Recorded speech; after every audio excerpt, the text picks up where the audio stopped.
John Lusk here of Lusk Archery Adventures. Serious testing, successful hunting. Today I'm going to be testing the Mussachia 100-grain 4-blade broadhead. Thanks to a viewer who sent it in to me, I'm going to put it to all the tests that I'm using for 2021 and see how it performs. Here's a good look at the Mussachia NBS 100. NBS stands for no BS, okay, and 100 grains. They say no BS because it's a simple, straightforward design with the purpose of getting the job done and not breaking the bank while doing it. As you can see, it's 4 blades. The cutting diameter is 1 1/8 inches for a total cut of 2 1/4 inches. The tip there, that trocar tip, is made out of 416 stainless steel, brought to a Rockwell hardness of 42. The blades are made out of 420 stainless steel. They're 0.025 inches thick each, which is pretty thin by industry standards nowadays, and they're brought to a Rockwell hardness of 51.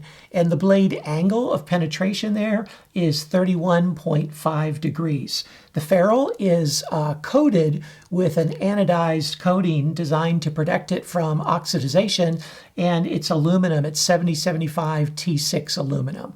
So I look forward to putting this head to the test and see how it performs.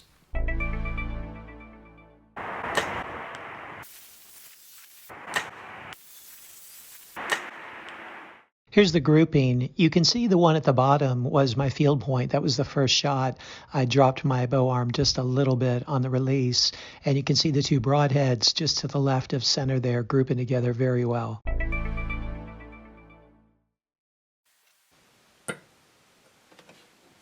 .300.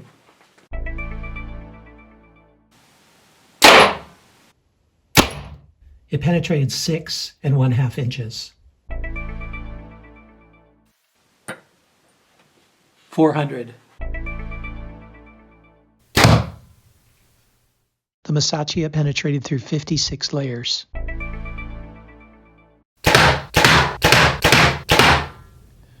Here's the Mussachia after going through the steel plate 5 times. And man, it is in really, really good shape. It's very hard to see any damage, but at the very tip of the blades, you can see a little bit, I mean ever so little bit of a dent there. As for the spin, they spin very well. Slight bit of wobble to them, but not much. And here's the holes in the steel, and you get a good look at what the wound channel would be like. It's really a decent wound channel. Now, it's not as square of a hole as you would get from, say, like a tooth of the arrow. I mean, that makes just a perfect square hole. This tends to be a little bit more of a circle with 4 slits, but still, it opens up a nice wound channel nonetheless.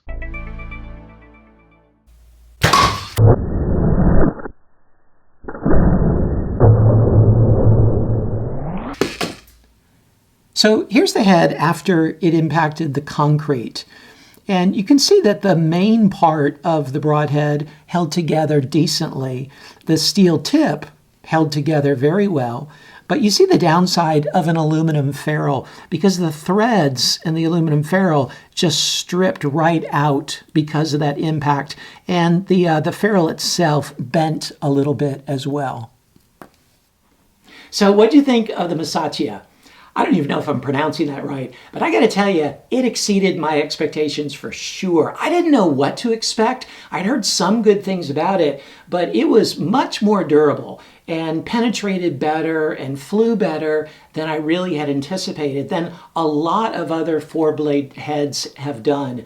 Now, you know, it wasn't as durable as some other heads when it came to the concrete test, but it's certainly worth a look. So you check out the score sheet there and see how it did in the areas that matter to you the most, and then check out the overall Lusk grade that I gave it as well.